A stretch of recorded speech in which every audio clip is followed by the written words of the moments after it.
Mesdames et messieurs, c'est important que je puisse vous conter l'histoire de là où je me trouve. Je suis sur la route de Nzulo.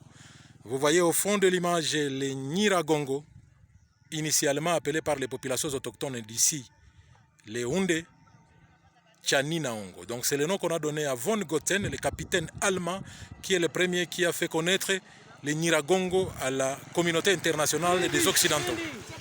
Tchaninaongo, vous le voyez, et celui qui est derrière Tchaninaongo, c'est Nyamuragira, que les autochtones appelaient Kirunga Nyamurairi. Et de Nyamurairi est provenu le nom de Nyamuragira. Parce que Nyiragongo lui était dompté et Nyamuragira était indomptable parce qu'il fait éruption presque toutes les 2 ans. Mesdames et messieurs, la chose qui est importante à vous faire connaître ici, c'est cette montagne que vous voyez au fond de l'image.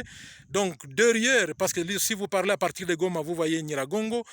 Après, derrière Nyiragongo, il y a Nyamuragira. Et derrière Nyamuragira, entre Nyiragongo et la ville de Sa qui se trouve, la colline que vous voyez là, c'est une montagne de feu mais été aujourd'hui.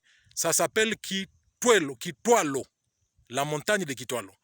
Cette montagne, c'est elle qui a fait éruption, donc c'est un cratère qui a fait éruption en 1938 et c'est elle, cette éruption qui a fait plus de 2 semaines d'éruption volcanique, qui a donc coupé, et les laves que vous voyez partout ici, donc partout, je vous fais vivre ici même en face de Nzulo, toute cette partie ici, c'est qui a coupé la baie de Sake en 2, c'est donc cette montagne de Kitwalo.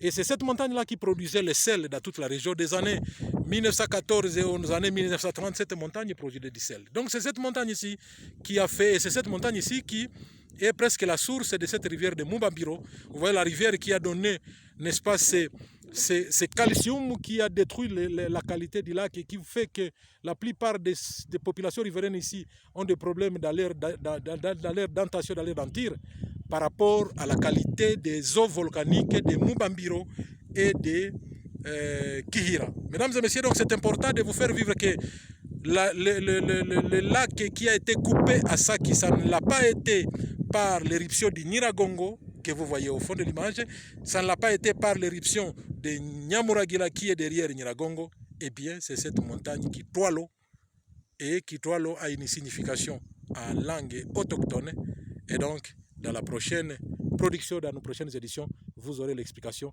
et notamment dans les livres qui sortent sur l'histoire du Kivu. Mesdames et messieurs, la suite dans nos prochaines éditions.